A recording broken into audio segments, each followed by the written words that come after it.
मैं आपको बता दूं यहाँ पर बैठ करके कि पढ़ाई में आपका ध्यान नहीं लगता, मैं आपको तरीके बता देता हूँ कि कॉन्सेंट्रेट कैसे किया जाए, अपनी कॉन्सेंट्रेशन पावर्स को कैसे बढ़ाया जाए। बहुत सारे तरीके, हज़ारों तरीके हैं। पढ़ाई के टाइम पे सिर्फ पढ़ाई करो, ये करो, वो करो। आप इंटरनेट पे चले जाओ, आपको ऐसे 1000 नुस्खे मिल जाएंगे, 1000 ऐसे आइडियाज मिल जाएंगे। उसके लिए मुझे यहाँ पर आकर के बताने की कोई ज़रूरत नहीं है, कोई बड़ी बात नहीं है।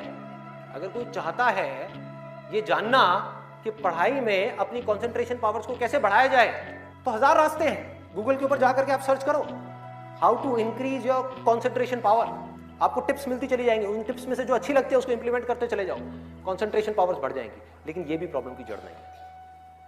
जड़ ये है कि हमारा इंटरेस्ट क्यों नहीं है पढ़ाई के अंदर, हमारा इंटरेस्ट ही नहीं है। उस इंटरेस्ट को कैसे क्रिएट किया जाए? आपको एक बहुत बड़ी वजह चाहिए पढ़ने की। अरे यही जड़ है भाई, कोई वजह ही नहीं है अपनी बड़ी से बड़ी आदतों को बदलने की। जो आदतें पड़ गई हैं, आदतें क्या है? ना पढ़ने की। एक नई आदत डालनी पड़ेगी, वो है पढ़ने की। उसके लिए कोई वजह तो चाहिए, और बहुत बड़ी वजह चाहिए, तभी आप उस पर एक्ट करोगे। नहीं तो क्यों करोगे?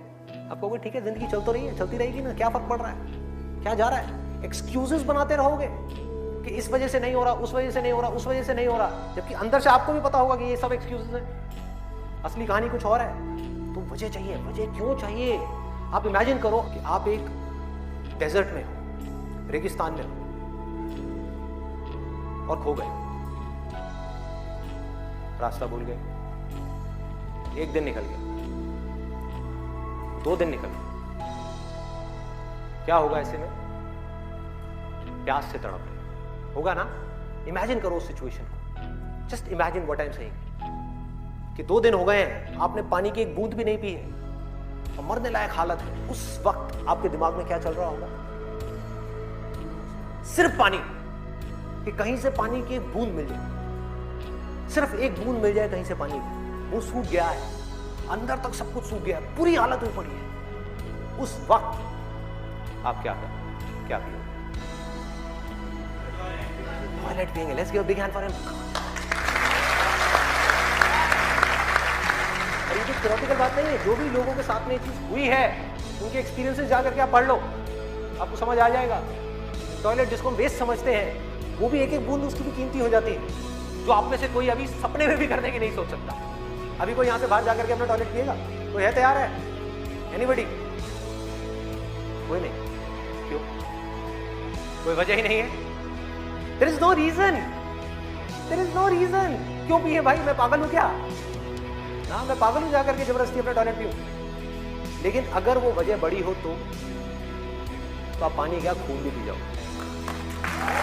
मैं आपको 3 तरीके बताने वाला हूँ। अगर आप यूट्यूब और गूगल पर सर्च करोगे तो आपको कई सारी टिप्स मिल जाएगी, लेकिन ये जो टिप्स मैं आपको बता रहा हूँ ये मेरे पर्सनल एक्सपीरियंस से और काफ़ी रिसर्च करने के बाद मैं आपको बता रहा हूँ। तो पहला जो पॉइंट है वो है स्टडी लेस स्टडी गुड। भले ही कम पढ़ो लेकिन अच्छा पढ़ो। आपके सिलेबस का पढ़ा हुआ 20% आपको 80% दिलवा सकता है। तो आप 20% मोस्ट इंपॉर्टेंट चीज़ों को निकालें और उनको पढ़ें, और वही 20% चीज़ें आपको 80% रिजल्ट दिलवा सकती है। और आपने जो 20% निकाला है वो आपके सिलेबस के कंपैरिजन में बहुत ही कम है। तो ये जो कम है ना, इसको बहुत ही अच्छे से करो।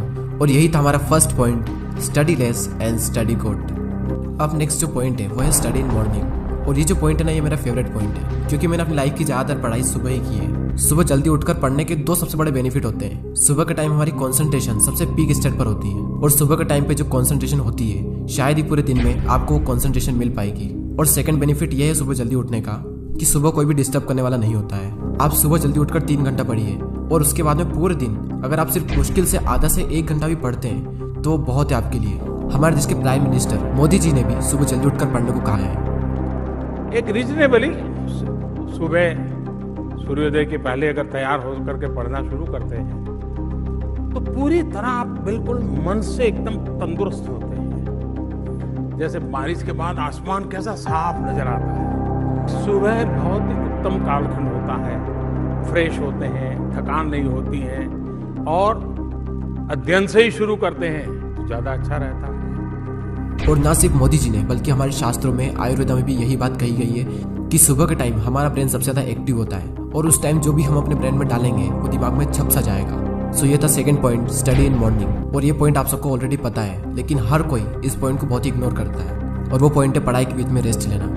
पढ़ाई के बीच में कितना रेस्ट लेना चाहिए ये मैं आपको नहीं बताने वाला, ये आप खुद तय करें अपने अकॉर्डिंग। जितनी इंपॉर्टेंस हम अपनी पढ़ाई को देते हैं उतनी ही ज़्यादा इंपॉर्टेंस हमें रेस्ट को भी देनी चाहिए। हो जाना, जितना इंपॉर्टेंट जागना होता है उतना इंपॉर्टेंट सोना होता है। उसी तरीके से जितना इंपॉर्टेंट काम करना होता है उतना ही इंपॉर्टेंट रेस्ट लेना भी होता है। और दोस्तों, अगर आपने पूरे साल पढ़ाई नहीं की है तो अभी आपके पास में टाइम है, क्योंकि वो किसी ने क्या खूब बात कही है कि जो हो गया उसे सोचा नहीं करते, जो मिल गया उसे खोया नहीं करते। सफलता उन्हें ही हासिल होती है जो वक्त और हालातों पर रोया नहीं करते। अगर आप अब भी शुरू करते हो और दिल लगाकर मेहनत करते हो तो अब भी आप कई लोगों से आगे निकल सकते हो। बस मेहनत खामोशी से कीजिए और इतनी मेहनत करो कि आपकी सफलता शोर मचा दे। अब वैसे ही बहुत टाइम निकल चुका है और एग्ज़ाम बहुत नज़दीक है, और जब इतना कम टाइम बचा है तो बैठे बैठे ज़िंदगी बर्बाद ना कीजिए, क्योंकि ये ज़िंदगी मिलती है कुछ कर दिखाने के लिए। रोके अगर आसमान हमारे रास्ते को तो तैयार हो जाओ आसमान झुकाने के लिए। अब बात आती है उन 80% लोगों की जो वीडियो तो देखते हैं लेकिन सब्सक्राइब नहीं करते। यूट्यूब पर आपको वीडियो बिल्कुल फ्री में मिल रहा है और सब्सक्राइब करने का भी यूट्यूब आपसे पैसा नहीं लेता है, तो फिर मैं ये सोचता हूँ कि आप सब्सक्राइब क्यों नहीं करते। दोस्तों, बहुत मेहनत लगती है वीडियोस बनाने में। आपका एक सब्सक्राइब और एक कमेंट मुझे बहुत मोटिवेट करता है आने वाले टाइम में इससे भी अच्छे वीडियोस बनाने के लिए। मैं लेता हूँ आपसे अलविदा। Thanks for watching.